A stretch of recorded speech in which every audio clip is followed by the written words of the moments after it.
আজ বাড়িতেই সবাই মিলে করেছিলাম চিকেন কাবাব ফিস্ট। কীভাবে বানালাম এই কাবাবটা চলো সেটাই আজকে তোমাদের সাথে শেয়ার করি।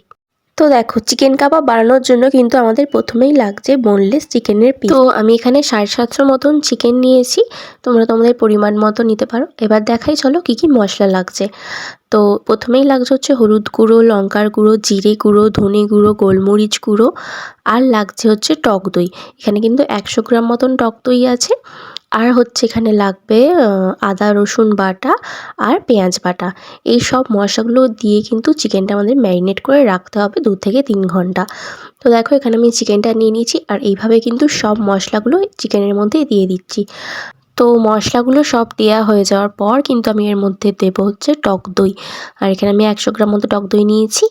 এরপর দেবো হচ্ছে আদা রসুন বাটা, আর তার সাথে হচ্ছে পেঁয়াজ বাটা। তো এবার কিন্তু সব মশলাগুলো দিয়ে মাংসটা খুব ভালো করে ম্যারিনেট করে নিতে হবে। আমাদের কিন্তু এইভাবে আস্তে আস্তে সব মশলাগুলো চিকেনটার সাথে মাখিয়ে নিতে হবে।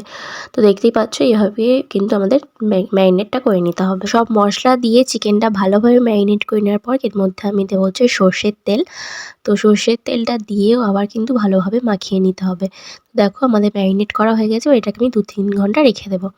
তো দেখো 2-3 ঘন্টা পর কিন্তু দেখতেই পাচ্ছ চিকেনগুলো কিন্তু অনেকটাই নরম হয়ে যাবে, আর মশলাগুলোও কিন্তু ভালোভাবে ওর সাথে মিশে যাবে।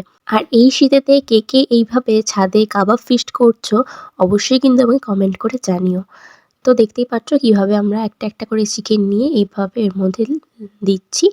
তো চলো এবার কিন্তু আমরা সবগুলো একবারে বানিয়ে নেব। তো দেখো আমাদের কাছে এরকম 5টা স্টিক ছিল, তো তার মধ্যেই দিয়েছি। তো এবার হচ্ছে চিকেনটাকে আমাদের পোড়াতে হবে, তার জন্য এইভাবে দেখো দুটো দুটো করে দেবো, বেশি দেওয়া যাবে না।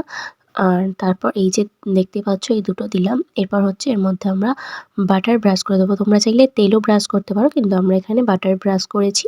তো দেখতেই পাচ্ছ এইভাবে কিন্তু দিতে হবে বাটারটা, আস্তে আস্তে একটু একটু করে ব্রাশ করে দিতে হবে। তো দেখো কিছুক্ষণ রাখার পরেই কিন্তু আমাদের চিকেনটা হয়ে গেছে। তো দেখতেই পাচ্ছ এই যে দেখো কতটা সফট হয়েছে, আর খেতেও কিন্তু দারুণ হয়েছিল। আর রেসিপিটা কেমন লাগলো অবশ্যই কিন্তু কমেন্ট করে জানিও। ভালো লাগলে একটা লাইক করে দিও।